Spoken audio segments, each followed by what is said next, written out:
लेकिन हम आप सबके जीवन में भक्ति है, उसके दो पुत्र ज्ञान और वैराग्य नहीं है। इसलिए ज्ञान और वैराग्य दोनों वृद्ध पड़े।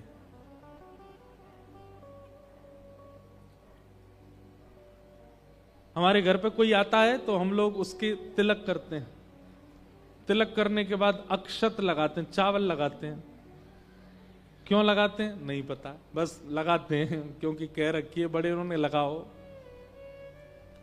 कई घरों में तो ऐसे महाराज तिलक से काम भी नहीं, चावल तो लाओ, चावल तो लाओ। हम घर के बाहर खड़े, अब अंदर तो बुला लो, नहीं नहीं महाराज जी पहले चावल चिपकाएंगे। मैंने पूछ लिया, मैंने माता जी एक बार तो चावल लगाते क्यों? हाँ ये नहीं पता, माता जी बचपन में बताती थी, दादाजी बताते थे, ये करते थे। क्यों नहीं पूछा कि क्यों? सबके पीछे कारण है।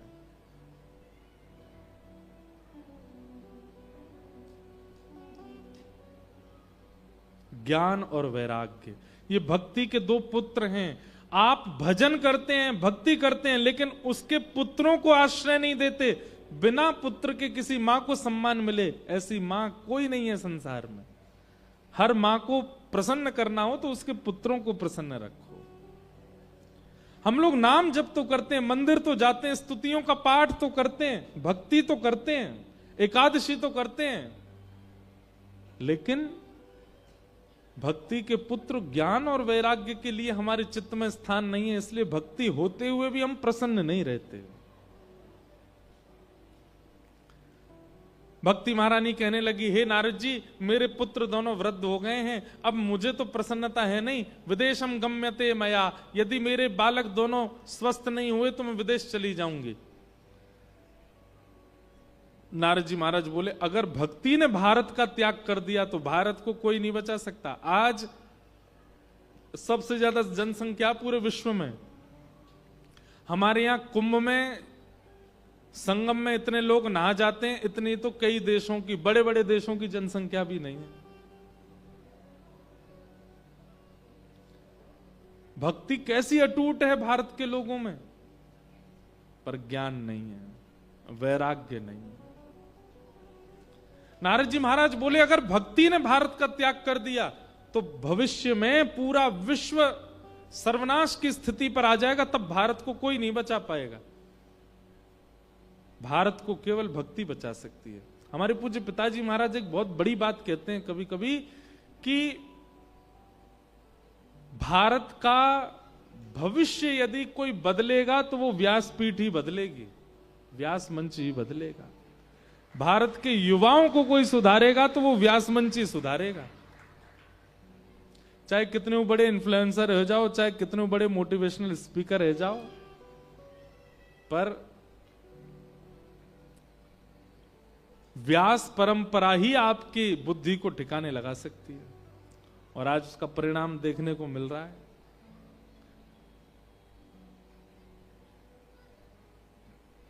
पहले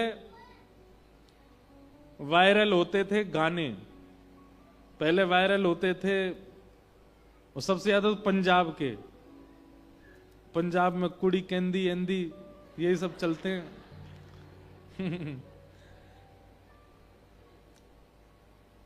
पंजाबी बहुत अच्छी लगती है मुझे, हर शब्द के पीछे दी लगा दो तो आधी पंजाबी तो निकल ही जाती है। सबसे ज्यादा वायरल, पर आजकल वायरल हो रहे हैं हमारे प्रेमानंद जी महाराज, आजकल वायरल होती हैं उनके भाव, आजकल वायरल होती हैं व्यास मंच की कथा परंपरा के भाव। बड़े बड़े लोग उसी से ही अपने जीवन को सुधार रहे हैं। भारत का, युवाओं का जीवन बदलेगी व्यासपीठ। और व्यासपीठ कैसे बदल सकती? क्योंकि यहां से भक्ति कही जाती है। भक्ति यदि उस समय नारद जी ने नहीं रोकी होती तो आज भारत की स्थिति कैसी होती? लेकिन भैया हमारी आपसे प्रार्थना है, भक्ति तो सब करते हैं, भक्ति सबके जीवन में है, उसके पुत्र ज्ञान और वैराग्य को भी स्थान दीजिए अपने चित्त में। और ज्ञान और वैराग्य केवल इतना है, ज्ञान इतना लीजिए जो संत परंपरा परोस रही है, उसी को लीजिए।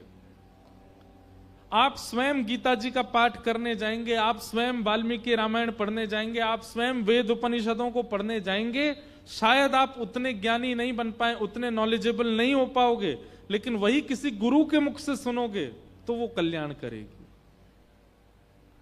ये ज्ञान और वैराग्य, वैराग्य केवल अपनी इच्छाओं को धीरे धीरे कम करना प्रारंभ कर दो, इतना वैराग्य ही बहुत है।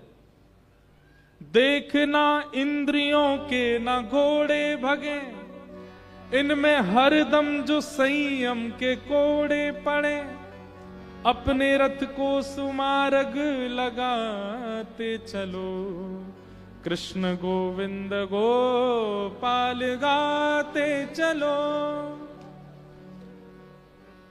सुख में फूलो मती, दुख में भूलो मती, प्राण जाए मगर नाम भूलो मती, मुरली वाले को मन से रिझाते चलो, कृष्ण गोविंद गोपाल गाते चलो।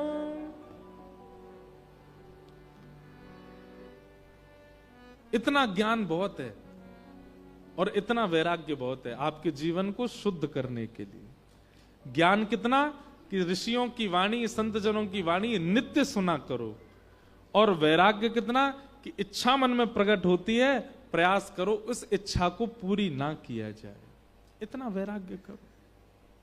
बस उसी से ही आपका जीवन आप अपने आप देखेंगे कि संभलने लग जाएगा।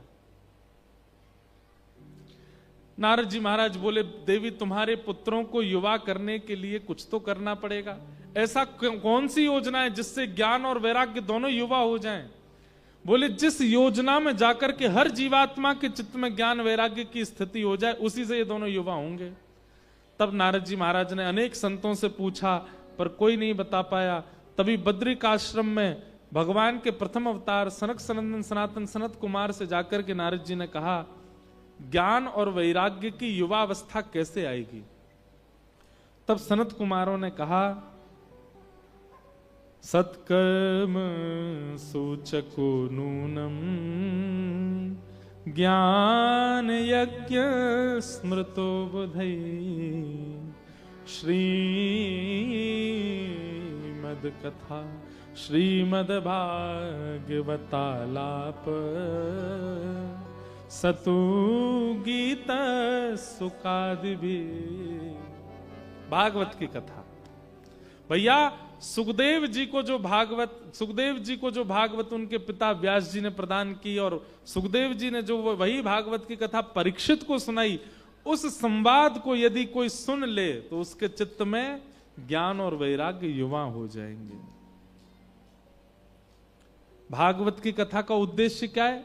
नित्य उद्देश्य सुनते रहिएगा। पहला उद्देश्य हमारे चित्त में भक्ति तो है, इसीलिए हम कथा में आए हैं, पर अब ज्ञान और वैराग्य प्रकट हो, भागवत का प्रथम उद्देश्य।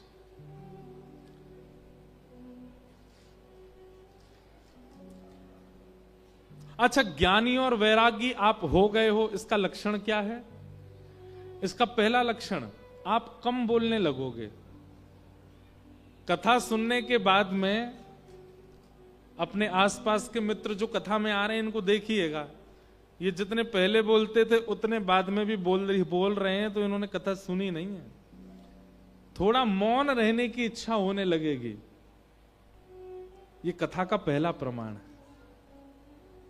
कथा का दूसरा प्रमाण क्या है?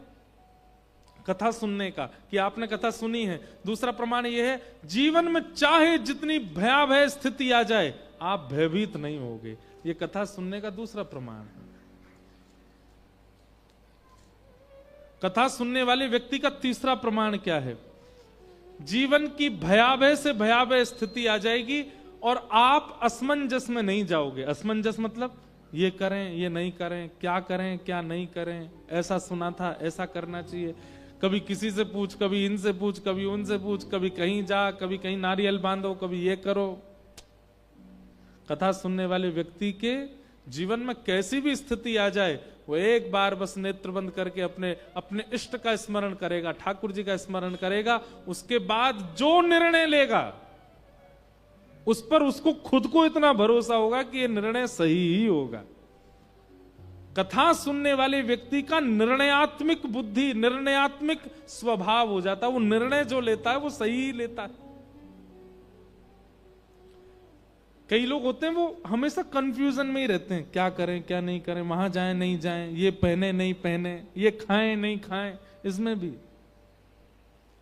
लेकिन कथा श्रवण करने वाले व्यक्ति को निर्णयात्मिका बुद्धि मिल जाती है। वो निर्णय लेता है और वो ऐसा निर्णय लेता है जो सबके हित में होता है। अपने हित की बात नहीं करेगा। वो तो जिद होती है जो अपने हित की बात होती है। नहीं नहीं मैं तो यही खाऊंगा। महाराज जी कह के गए थे कथा सुनने के बाद में निर्णय लेने वाली बुद्धि हो जाती है, मुझे तो छोले कुलचे ही खाने हैं। ये तो जिद है। निर्णयात्मिका बुद्धि मतलब सब संभल जाएंगे उससे, वो निर्णयात्मिका बुद्धि। तो कथा सुनने वाले के ये 3 लक्षण यदि दिखें 7वें दिन आपके मित्रों में, आपके परिवार के लोगों में, तो समझियो इनने कथा सुनी, लेकिन ना तो बोलना बंद हुआ, ना भय कम हुआ और ना निर्णयात्मिका बुद्धि आई। तो फिर उनको और कथा सुनवाओ। कथा नहीं सुने, टाइम पास करके आए कथा में।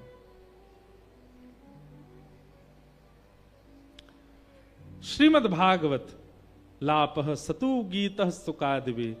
तब नारद जी महाराज ने कहा भक्ति महारानी बहुत दुखी हैं, उनके पुत्रों के उद्धार के लिए कोई भागवत की कथा कैसे करानी चाहिए, कृपा कर मुझे बताओ।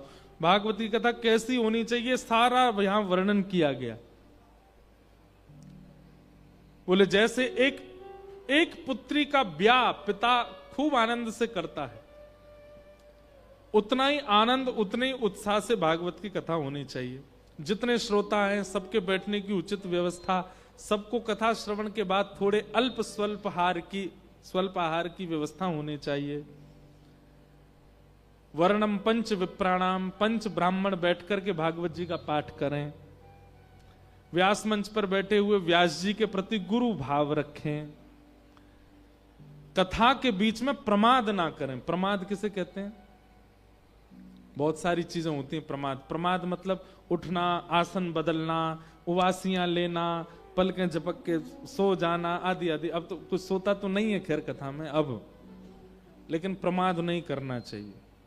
नामदेव जी महाराज कहते हैं, महाराष्ट्र में हुए श्री नामदेव जी महाराज, वे कहते हैं सत्संग में प्रमाद करने वाले एक व्यक्ति का पूर्व का जितना भजन है सब शून्य हो जाता है।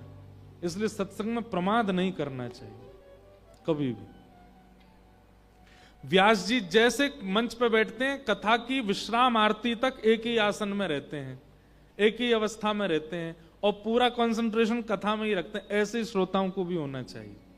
यदि इसके अलावा वो प्रमादी हो जाते हैं तो उनके जीवन का भजन नष्ट होता है। इस प्रकार पूरे सब नियम बताए गए। नारद जी महाराज बोले भगवान अब मैं व्यास कहां ढूंढने जाऊंगा, आप ही कथा सुना दीजिए। जब आप ही सारी योजना बना रहे हैं तो कथा भी आप ही सुना दो। तो सबसे पहली कथा करने के लिए बद्रीनाथ से सनक सनंदन सनातन सनत कुमार पधारे। गंगा जी के तट पर ऋषिकेश में प्रथम कथा हुई। अनेक संत पधारे, देवता पधारे, देवर्षि पधारे और जैसे ही भक्ति महारानी अपने वृद्ध पुत्रों के साथ कथा में पधारी, ज्यों-ज्यों कथा रस उनके कान में जाने लगा, भक्ति सुतौ तौ तरणौ गृहीत्वा प्रेमैक रूपा सहसा विरासीत। श्री कृष्ण गोविंद हरे मुरारे, नाथेति नामानि मुहुर्वदन्ति। भक्ति महारानी के दोनों पुत्र धीमे धीमे धीमे धीमे युवा होने लगे और ज्यों-ज्यों कथा बढ़ने लगी बिल्कुल युवावस्था में आ गए। भक्ति महारानी श्री कृष्ण गोविंद हरे मुरारे ऐसा कीर्तन करके नृत्य करने लगी, धन्य धन्य कहने लगी। जय हो नारद जी, आपने कृपा करके मेरे पुत्रों को युवा कर दिया। भागवत की कथा में ज्ञान और वैराग्य युवा होते हैं। भक्ति नृत्य करती है। सीधी बात, श्रोता उत्साहित हो तो समझो कि वो कथा सुन रहा है।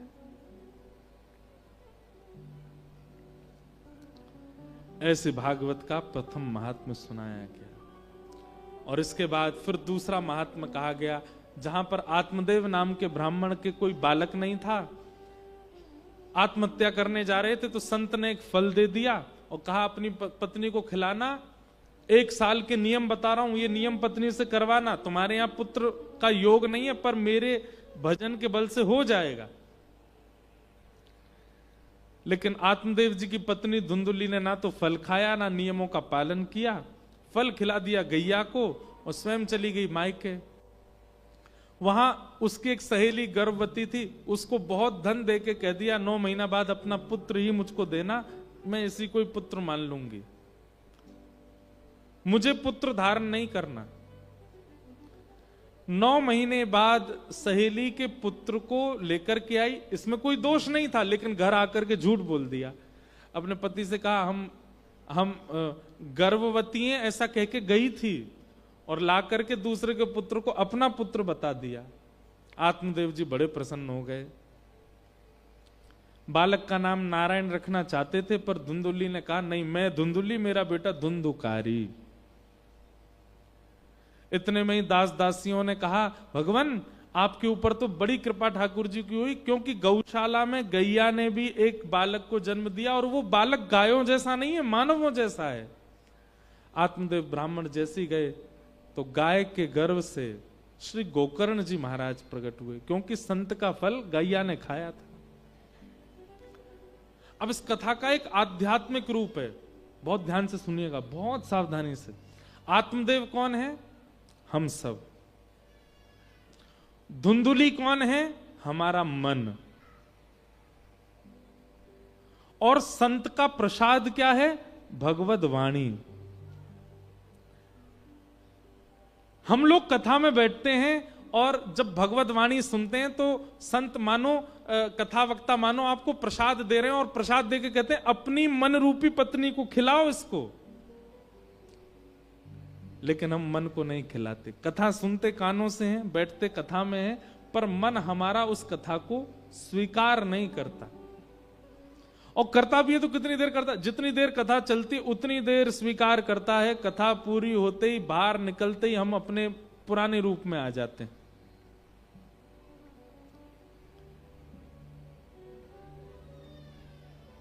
मन रूपी पत्नी को हम भगवद वाणी नहीं देते, इसीलिए कुल में हमारे जीवन में गोकर्ण का जन्म नहीं होता। गोकर्ण का जन्म हुआ गैया से। धीरे धीरे दोनों बालक बड़े हुए। धुंधुकारी महान दुष्ट हुआ। धुंधुकारी की दुष्टता से आत्मदेव बड़े परेशान हो गए। मां ने तो प्राण त्याग दिए, आत्मदेव घर छोड़ के चले गए। धुंधुकारी वैश्यागमन आदि करता था, चोरी चकारी आदि बहुत सब गलत काम करने लगा। मृत्यु के बाद प्रेत बन गया। गोकर्ण जी को पता चला कि मेरा भाई प्रेत बन गया है, तो उसके नाम से गया जी में श्राद्ध किया, लेकिन फिर भी वो प्रेत योनि से मुक्त नहीं हुआ।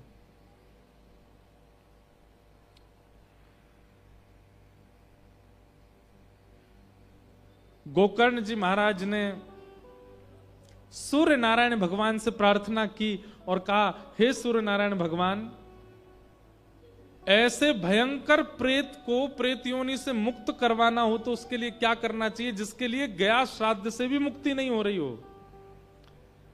तब सूर्य नारायण भगवान प्रसन्न होकर के उत्तर देते हुए कहते हैं कि हे गोकर्ण जी, श्रीमद्भागवती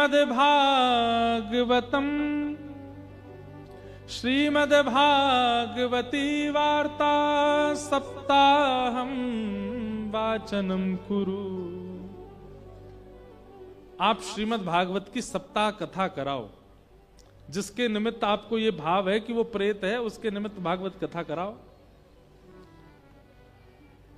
गोकर्ण जी महाराज बोले, भागवत से कल्याण हो जाएगा? बोले निश्चित होगा, करके देखो।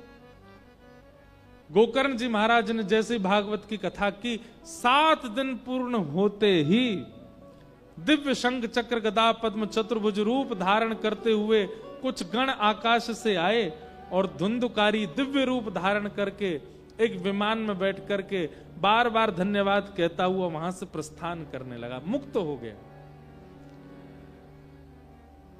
गोकर्ण जी महाराज बोले कथा तो इतने सारे लोगों ने सुनी, पर मुक्त अकेला यही क्यों हुआ? इतने लोगों ने कथा सुनी, सब मुक्त होने चाहिए थे।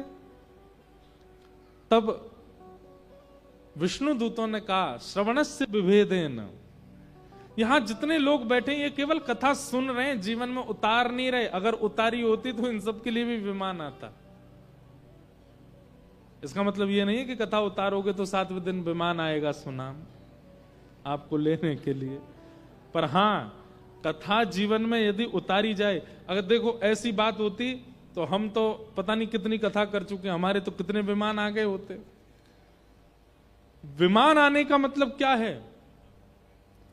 विमान आने का मतलब जीवन संसार का नाश होकर के और भगवत धाम की प्राप्ति ही विमान आना नहीं होता। संसार में रहते हुए भी भगवत प्राप्त हो जाना, इसको विमान कहते हैं। संसार में रहते हुए भी ठाकुर जी के सन्निधि का अनुभव होना, इसको भगवत प्राप्ति कहते हैं। सूरदास जी ने देह त्याग नहीं किया, देह में रहते हुए ठाकुर जी के संग आनंद किया। मीराबाई ने देह त्याग नहीं किया, ठाकुर जी के साथ देह के साथ ही सुख लिया। गोस्वामी तुलसीदास जी महाराज ने देह त्याग नहीं किया, देह में रहते हुए साक्षात रघुनाथ जी का दर्शन किया। इन सबको विमान आया।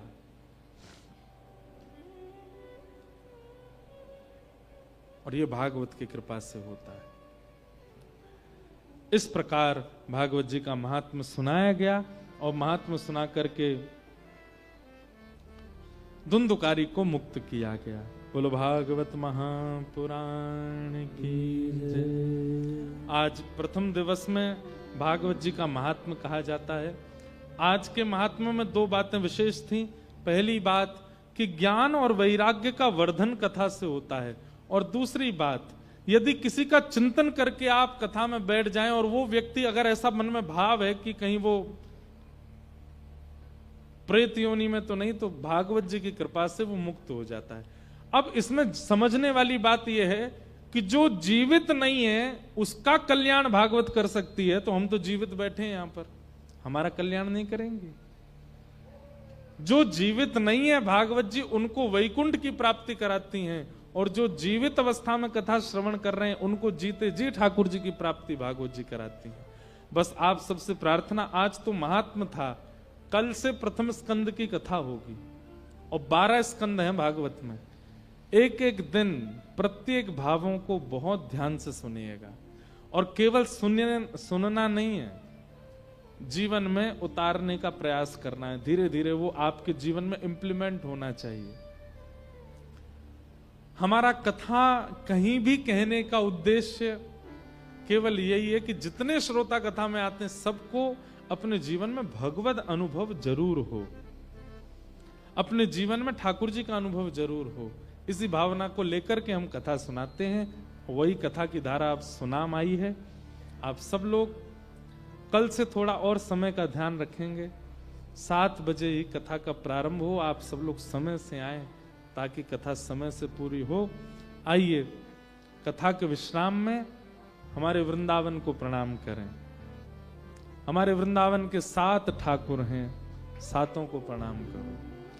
श्यामा हृदय कमल सो प्रगट्यो, श्यामा हृदय कमल सो प्रगट्यो, श्यामा हृदय कमल सो प्रगट्यो, श्यामा हृदय कमल सो प्रगट्यो, और श्याम हृदय कुभा वृंदावन मेरो वृंदावन, वृंदावन मेरो वृंदावन, हे श्री वृंदावन प्यारो वृंदावन, वृंदावन प्यारो वृंदावन, सब सुख सागर रूप उजागर रहे वृंदावन धाम,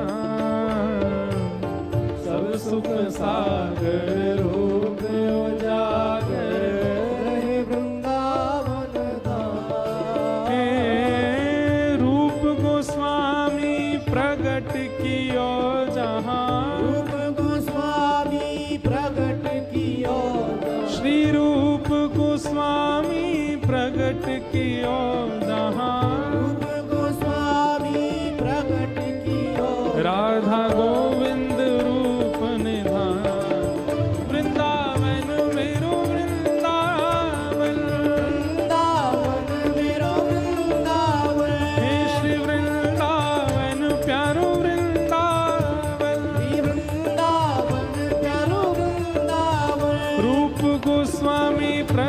कियो जहाँ रूप गोस्वामी प्रकट कियो राधा गोविंद रूप निधान वृंदावन मेरो वृंदावन वृंदावन मेरो वृंदावन हे श्री वृंदावन प्यारो वृंदावन श्री वृंदावन प्यारो वृंदावन। हमारे वृंदावन के पहले ठाकुर हैं श्री गोविंद देव, जो कि अभी जयपुर में विराजते हैं। बोलो गोविंद देव लाल की। और इनको प्रकट किसने किया? रूप गोस्वामी ने। हर पंक्ति में प्रकट करता आचार्य और प्रकट भय ठाकुर जी दोनों के नाम है। अब हमारे वृंदावन के दूसरे ठाकुर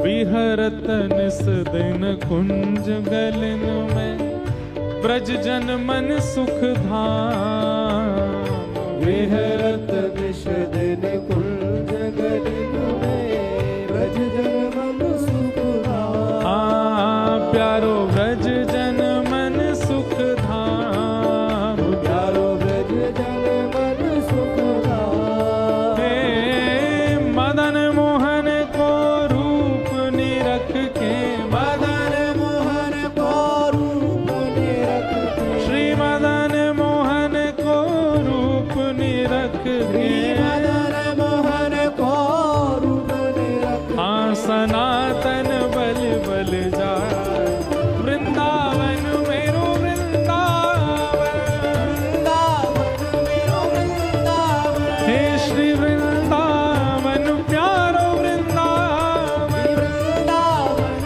प्यारो वृंदावन। मदन मोहन को रूप निरख के मदन मोहन को रूप निरख हे सनातन बल बल जाए वृंदावन मेरो वृंदावन वृंदावन मेरो वृंदावन हे श्री वृंदावन प्यारो वृंदावन वृंदावन प्यारो वृंदावन।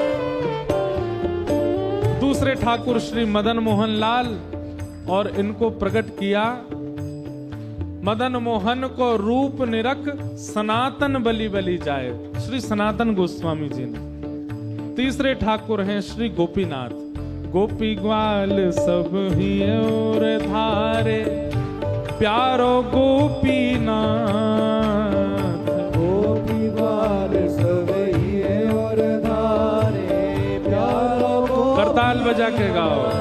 हाँ प्यारो प्यारो गोपीनाथ प्यारो प्यारो गोपीनाथ हे बड़ो प्यारो गोपीनाथ बड़ो प्यारो गोपीनाथ। हे मधु पंडित जिन कंठ लगायो मधु पंडित जिन कंठ लगायो श्री मधु पंडित जिन कंठ लगायो मधु पंडित जिन कंठ लगायो। और है रही जय जयकार वृंदावन मेरो वृंदावन वृंदावन मेरो वृंदावन हे श्री वृंदावन प्यारो वृंदावन वृंदावन प्यारो वृंदावन। मधु पंडित जिन कंठ लगायो पंडित जिन कंठ लगायो और है रही जय जयकार वृंदावन मेरो वृंदावन वृंदावन मेरो वृंदावन हे श्री वृंदावन प्यारो वृंदावन वृंदावन प्यारो वृंदावन। गोपीनाथ जी को प्रकट किया श्री मधु पंडित जी ने। चौथे ठाकुर हमारे ब्रज के हैं श्री राधा रमन लाल, और उन्हें प्रकट किया श्री गोपाल भट्ट गोस्वामी जी ने। आहा श्री गोपाल भट्ट जो कि हृदय वेदना प्रगट्यो शालिग्राम गोपाल भट्ट जो कि हृदय वेदना प्रगटोशाली। ये एक बालक वो चित्र लिए खड़े हैं, इनको भेजो आगे। एक और थे ना कोई, हाँ हाँ इनको दोनों को बुलाओ यहाँ आगे, यहाँ बुला लो बस। श्री गोपाल भट्ट झुकी हृदय वेदना प्रगटो शालिग्राम। गोपाल भट्ट झुकी हृदय वेदना प्रगटो शालिग्राम। कौन?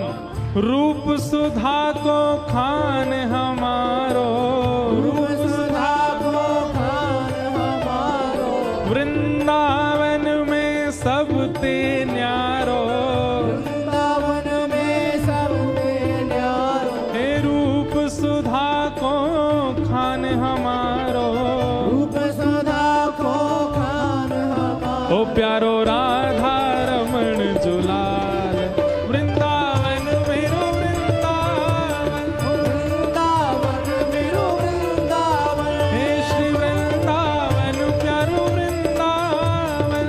वृंदावन प्यारो वृंदावन। रूप सुधा को खान हमारो, रूप सुधा को खान हमारो। ओ प्यारो राधा रमण जुलाल, वृंदावन मेरो वृंदावन। वृंदावन मेरो वृंदावन। हे श्री वृंदावन मेरो वृंदावन। वृंदावन मेरो वृंदावन। बोलो राधा रमण लाल की। ये हमारे व्रज के चौथे ठाकुर हैं। और पांचवे ठाकुर, हे आतुर हित हरिवंश पुकारो, राधा राधा नाम। आतुर हित हरिवंश पुकारो, राधा राधा नाम। ओ जय राधे राधे, जय राधे राधे, श्री राधे राधे। राधे राधे, हरिवंश पुकारे, जय राधे राधे, हरिदास पुकारे, राधे राधे, जय राधे राधे, जय राधे राधे, श्री राधे राधे। राधे राधे। आतुर हित हरिवंश पुकारो, राधा राधा नाम। आतुर हित हरिवंश पुकारो, राधा राधा नाम। तब सघन कुंज यमुना तट आयो, सघन कुंज यमुना तट आयो, मदन टेर वृंदावन आयो। मदन टेर वृंदावन आयो। ओ प्यारो राधा वल्लभ लाल, वृंदावन मेरो वृंदावन। वृंदावन मेरो वृंदावन। हे श्री वृंदावन प्यारो वृंदावन। वृंदावन प्यारो वृंदावन। सघन कुंज यमुना तट आयो, सघन कुंज यमुना तट आयो। ओ प्यारो राधा वल्लभ लाल, वृंदावन मेरो वृंदावन। वृंदावन मेरो वृंदावन। हे श्री वृंदावन प्यारो वृंदावन। वृंदावन प्यारो वृंदावन। श्री राधा वल्लभ लाल की। हमारे ब्रज के छठवें ठाकुर हैं श्री जुगल किशोर। हे जुगल किशोर को लाड़ लड़ायो, नवल कुंज ही मान। जुगल किशोर को लाड़ लड़ायो, नवल कुंज हिय मान। हे कुंजन कुंजन की रज धारे, कुंजन कुंजन की रज धारे। हे कुंजन कुंजन की रज धारे। कुंजन कुंजन की रज धारे। ओ हरि व्यास युगल यशदार, वृंदावन मेरो वृंदावन। वृंदावन मेरो वृंदावन। हे श्री वृंदावन प्यारो वृंदावन। वृंदावन प्यारो वृंदावन। कुंजन कुंजन की रज धारे, कुंजन की रज धारे। ओ हरि व्यास युगल यशदार, वृंदावन मेरो वृंदावन। वृंदावन मेरो वृंदावन। हे श्री वृंदावन प्यारो वृंदावन।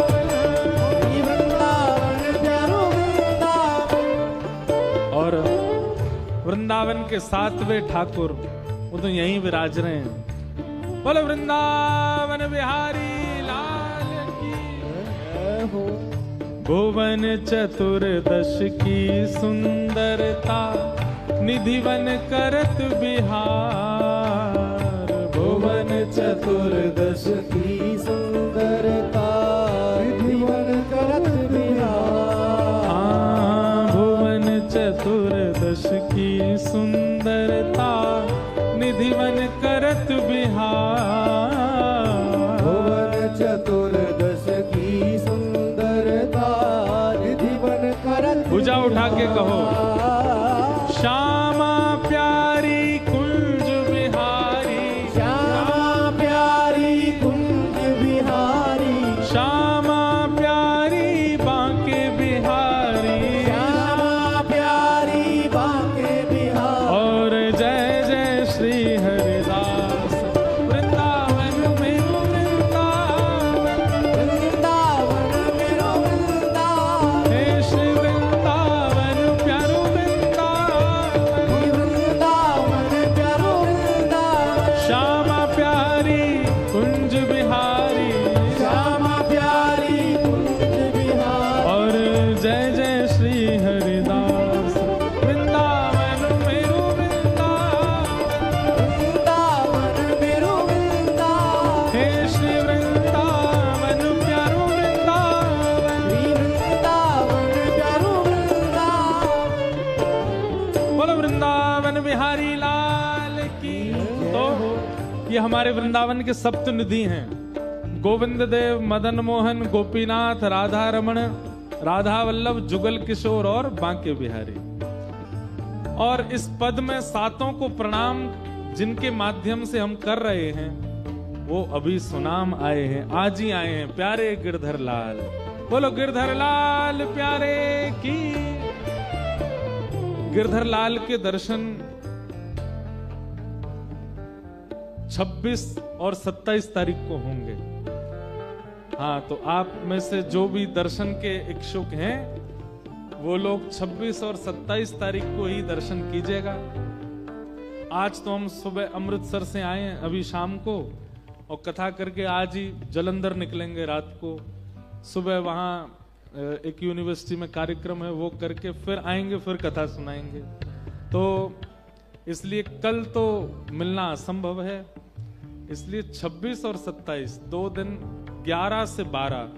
11 से पहले 11 बजे से पहले आएंगे तो भी नहीं मिलेंगे, 12 बजे के बाद आएंगे तो भी नहीं मिलेंगे। एक ही घंटे का समय है, और कहाँ मिलेंगे कैसे मिलेंगे वो आपको कथा के बाद आप सबको पता चल जाएगा। ये 2 दिन क्रम रखे हैं। आइए उन गिरधर लाल जी को सब लोग प्रणाम करो जिनकी कृपा से यह रस प्रगटो वृंदावन अभिराम। जिनकी कृपा से यह रस प्रगटो वृंदावन अभिराम। हे सप्तनिधिन को ही उजियारो। सप्तनिधिन को ही उजियारो। हम सबको मिलवावे वारो। हम सबको मिलवावे वारो। और यह आनंद करवावे वारो। यह आनंद करवावे वारो। हे हमारो गिरधर लाल वृंदावन मेरो वृंदावन। वृंदावन मेरो वृंदावन। हे श्री वृंदावन प्यारो वृंदावन। वृंदावन प्यारो वृंदावन। यह आनंद करवावे वारो। यह आनंद करवावे वारो। हे हमारो गिरधर लाल वृंदावन मेरो वृंदावन। वृंदावन मेरो वृंदावन। हे श्री वृंदावन प्यारो वृंदावन। वृंदावन प्यारो वृंदावन। दोनों भुजा उठा करके और पूरे वेग के साथ सब लोग गाओ जय राधे राधे राधे राधे श्री राधे राधे राधे राधे बरसाने वाले राधे राधे हरिवंश दुलार राधे राधे हरिदास प्यारी राधे राधे जय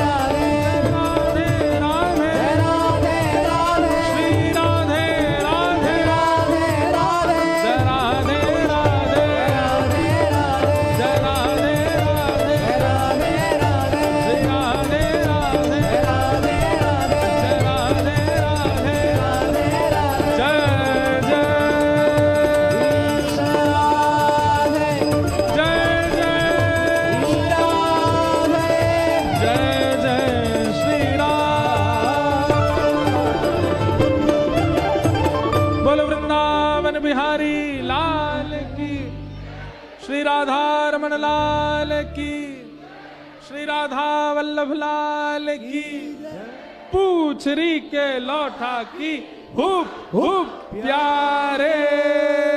क्या बात है वंशी वारे, शाबाश। अभी सुनाम वाले परिचित नहीं है, नहीं तो सब लोग इस जय जयकार को जरूर बोलते बढ़िया से। पूछरी के लौठा की, हुप हुप प्यारे। क्या बात है वंशी वारे, शाबाश। आप सब लोगों को जय श्री कृष्ण, जय सिया राम, जय श्री राम, जय श्रीमन नारायण, जय श्रीमन नारायण, जय जय श्री राधे। जय जय श्री राम। कल पुनः मिलेंगे 7 बजे। आप सब लोग 6 बजे ही अपना स्थान आकर के ग्रहण कर लें और भागवत की मंगलमय कथा हम लोग भाव से श्रवण करेंगे। आरती के बाद सब लोग प्रस्थान करें और वो जो चित्र बना के लाए बालकों को मंच पर बुलाएं।